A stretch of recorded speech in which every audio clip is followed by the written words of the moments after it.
Shalom, shalom la bino eba mbote na bandeko na ngai nyonso na batu nyonso o batala kangavoma ba mbote na bino ba shalom ke nzambe wana akota na bandako na bino apambola bino abeni ba vie na bino.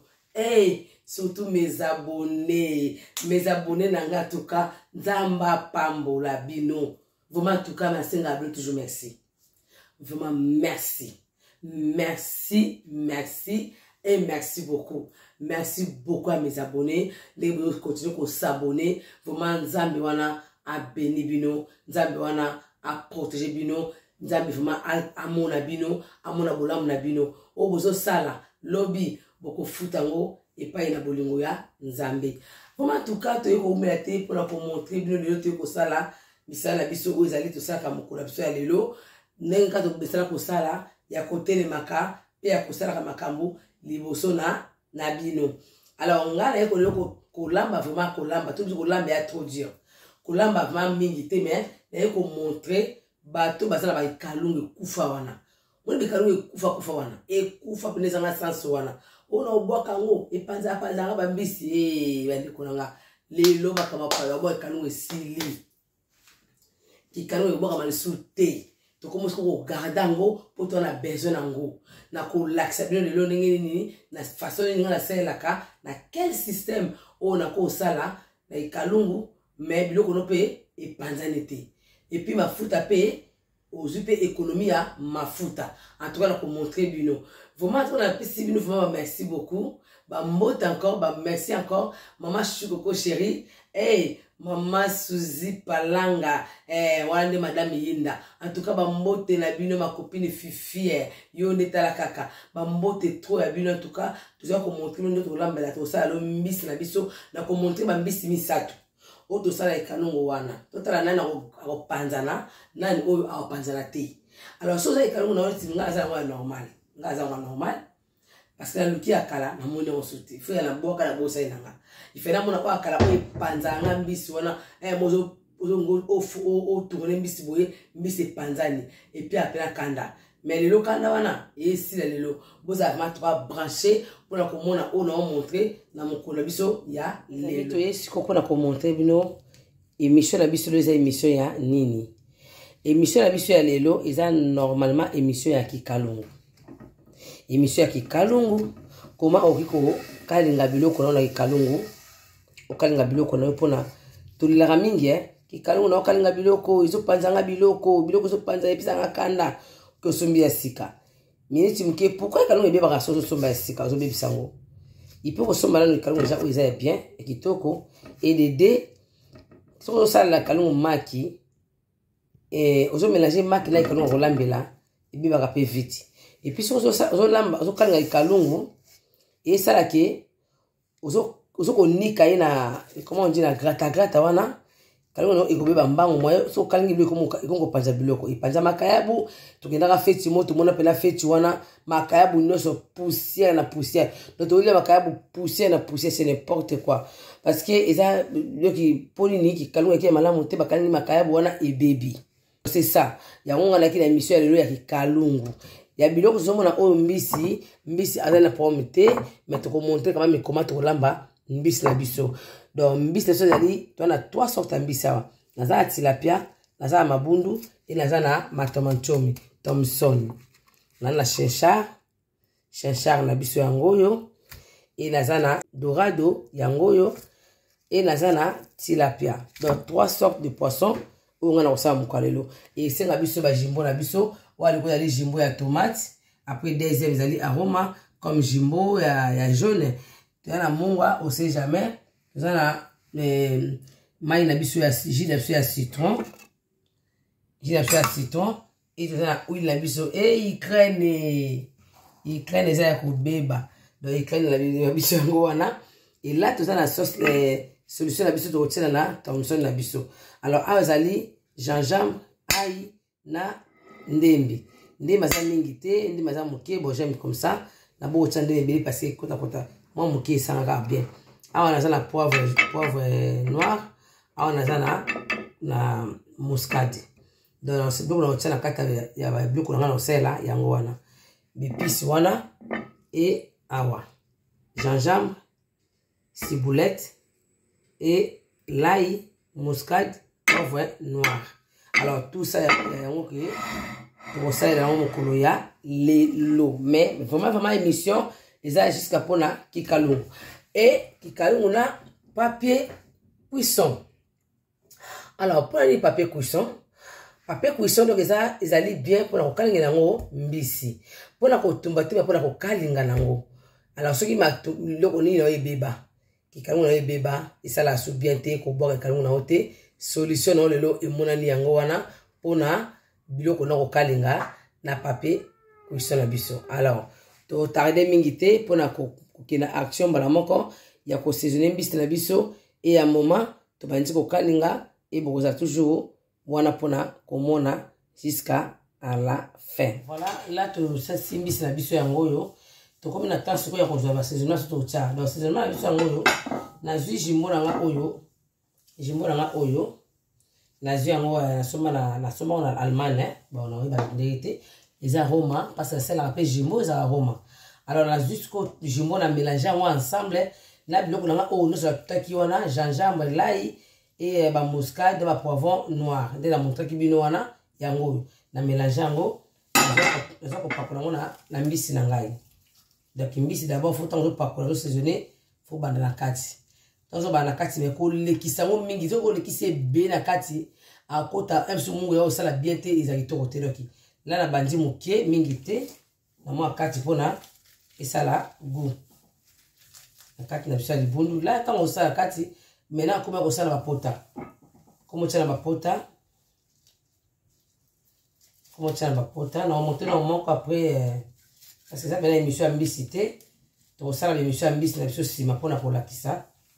Mbisi comment.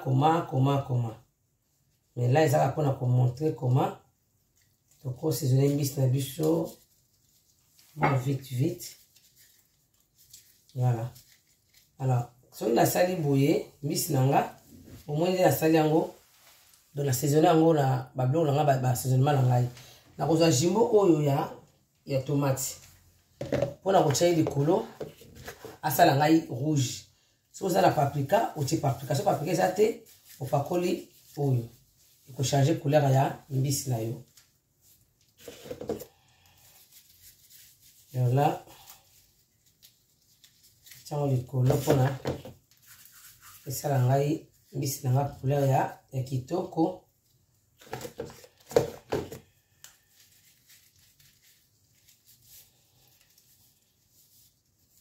Voilà. Voilà, ça mbisi na ngai et ça la couleur kitoko na pakoli nini wana. Voilà,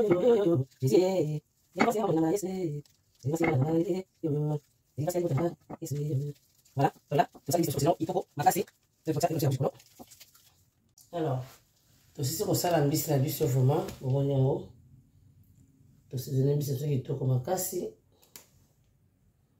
Vraiment mbisi na biso il a bien saisonnement. Alors là, j'ai côté sikoyo, j'ai na biso ya citron, moi moké likolo. Oh, na sokola qui a bien la citron, la sokola mbisi na kitoko la kata citron, bien là.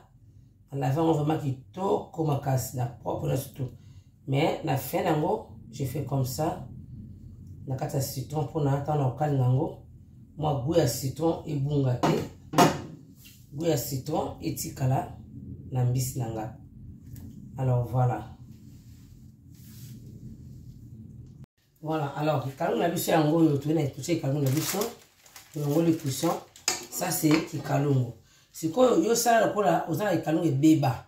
Oyo pena ekanga makabiloko epanzaka makayabu, epanzaka ba mbisi. Yo sala lokola yango mais oyo yango yango te parce que yango ya propre kitoko ya bien.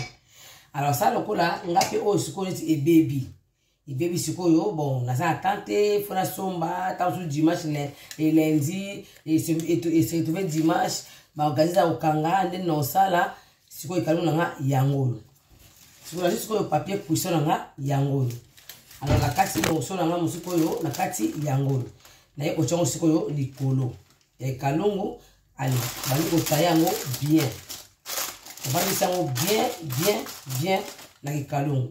Alors so moni eleki ndenge eleki boye ngane eleki boye la ciseau alors okati ba ozo diembela wana pona tout ce qui est dépassé tu coupes ça, tu coupes tout ça là.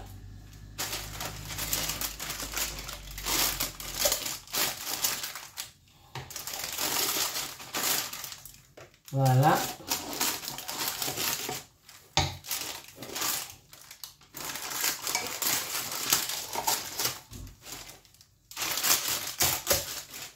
Là, au cas où on ne pas trop, hein, mais la musique, il va d'abord dans les canons. Bon, dans la caméra, vous avez bien la caméra. Vous avez bien katana. Voilà. On a coupé la hausse de passer qui wana na kati yango na longoli yango là sikoyo etikali boye ndenge etikali sikoyo boye okozwa huile na yo tokosanga kuna na moto parce que c'est pas la peine to fera na moto na biso d'abord bon to continuer pour la kisa yango mais c'est facile papier cousin yango yo papier cousin yango yango okati na mesure ya kikalungu na yo o mesurer bien kikalungu bien après on mesurer aujourd'hui au taillant comme ça au taillango so on moni leki milai pona moto allez au couper tout ya kikalungu na yo là to ke na moto sikoyo quand on tient la moto ozeli minute moke et chauffer mon moke papier na ni na minute moke ya pas trop là ndé quand on a bino boyer na comme na 11 secondes 12 secondes 13 secondes 14 secondes 15 secondes jusqu'à 20 secondes et c'est bon.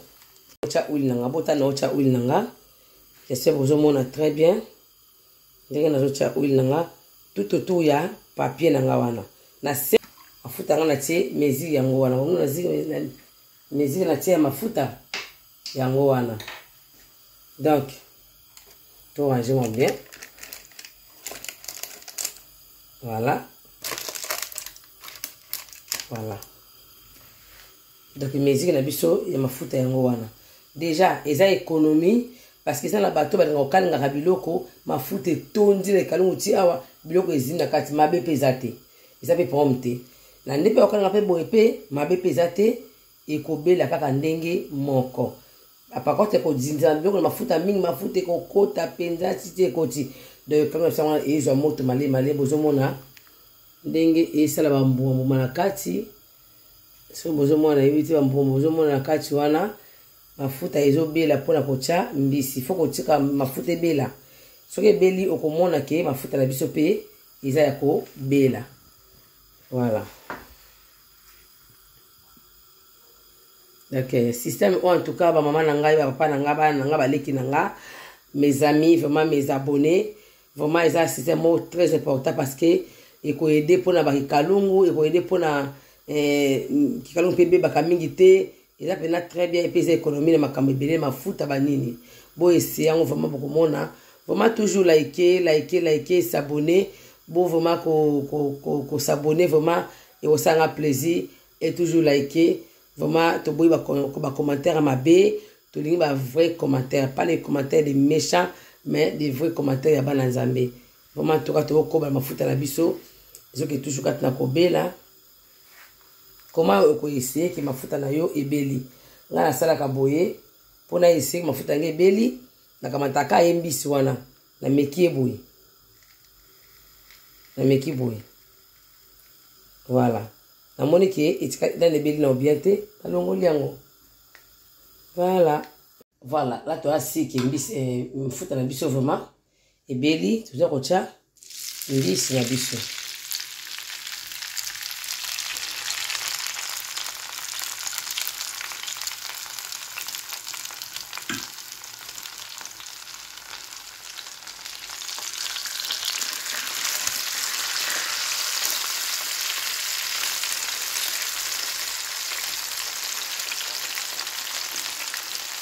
alors on va vraiment la zorata au kalinga mbisi nanga parce que so na zo kalinga mbisi nanga tena coincer yango la zoka so na sala mbisi ebele te so za presser mbisi ebele wana choix te mais so za mbisi ya mingi tena on saka DDD esi nango Donc vous avez mbisi ndenge ko bela wana et ko beta te.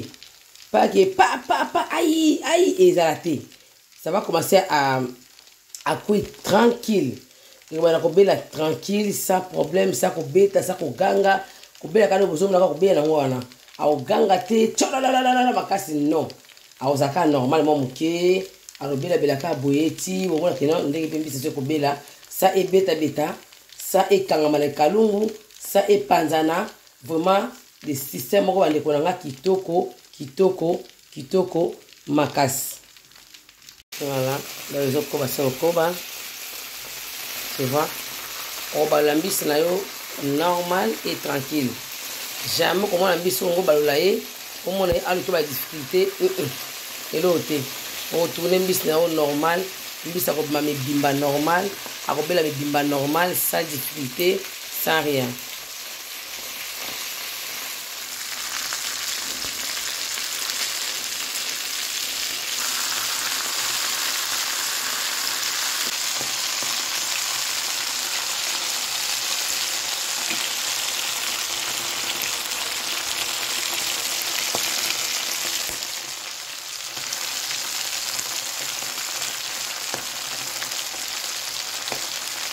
Et ça va tête mais pas trop parce que papier ils ont ça de façon que et la brutalité la kokalinga et kalinga matuka vraiment normal vraiment le vrai système en gros et kalinga mbisi kitoko mbisi propre mbisi pas mabaku pas nini vraiment kitoko makasi. Alors voilà donc toi qui n'a pas la pisa mingi oyo totala ndenge biloko na biso mbisi sebele kinango. Alors, les casses à la biso, ça c'est un petit calibota na katia moni. Ma foute des athées. Donc, ma foute des athées. Ton bois on dit à mon abino. Tout ça qui est pas pour moi, n'engue tout l'ongoli. Puis la cata qui calme le petit cali toujours propre. Mais bilo que bimi qui toko montrer tout à l'heure. Ça y est, dans le calme la biso on petit cali bien. Ma foute à on a pas dans le calme à kala. La zone ma foute à la sopi, par rapport à la sachet, sachet, ils ont l'autre, ils sont en vide. La foute à la carte awa, la tienne avec kalunga kala, et puis là ils sont en vide, comme il doit la faire, c'est la poubelle.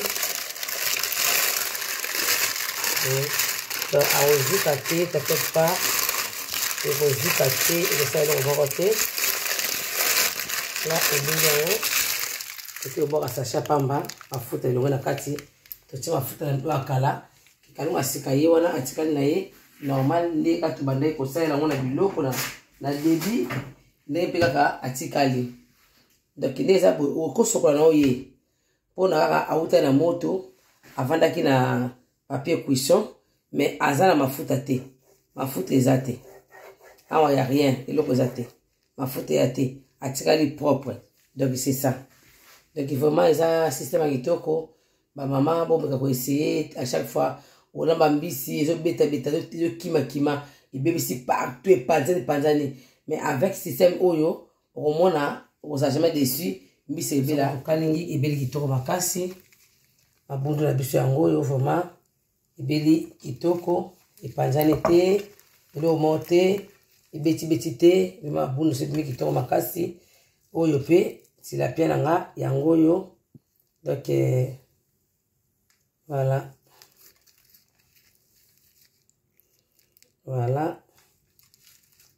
bon ngara za alinga isala mabuya nazala système na kalinga ambisi na ba système ebele mosusu na kalinga ngo na osala ngo système lokola awa lokola poso oyo awa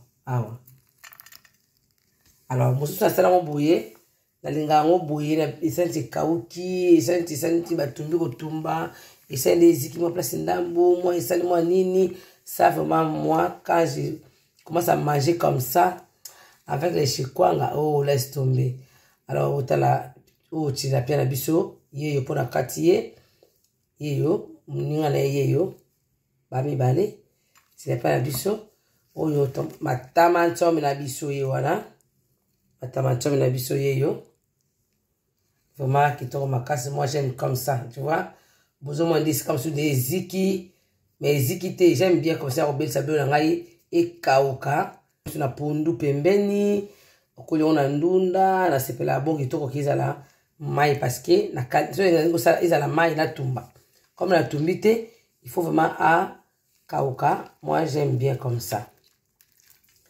Donc mon mbisi na biso vraiment kitoko makasi beli kitoko makasi vraiment en tout cas bo liker bo s'abonner vraiment système mo kitoko pona ko saela ngoma mama na biso ke onu kalinga biloko na oboye tala beko se beli kitoko na telemika wana na zipi yango te na bangi pe kalinga ngote e beti linga na ntote e sengelo ko monte système ya papier cuisson. Vraiment en tout cas bo essayer yango kalinga beko na biso na papier cuisson bo za la décider et ko za kitoko makasi. Vraiment tout comme na suka na biso. En tout cas, bo liker, bo s'abonner. Les mêmes émissions oyo, il y a Miss, il y a Mabundu, ou il y a Thompson, Cheshire, ou il y a Tilapia. Donc on s'ala ngolo susu na ndenge ya manière mususu et ko se pesa bino pe to koliango ensemble. Mais pour la mokalelo, zaki juste pour na ko montrer bino ke ndenge ne ko kalinga Miss na yo et atala ki kalungu oya mabe surtout en Afrique, ba mona passe na be kalungu. Kalungu zalia izo tumba yo kalungu izo panza mbisi et panze makayabo système ngona mais dommage que là-bas ils ont la papier couchette mais ba ça na papier oza papier uta ba miliki wana ba sala ngona banganda bataba soki azana ngo akosala ngo pe ba papier wana et ko mapeka ka kitoko makasi. Vraiment tout cas nzambe na lola azana bino to moni mbala sima na bolingo ya nzambe botika na kimia na kombo na Yesu Masia. Nzambe abatela bino tango nyonso et to monani vraiment ba bisous mes abonnés ba bisous na bino et to lobi ciao.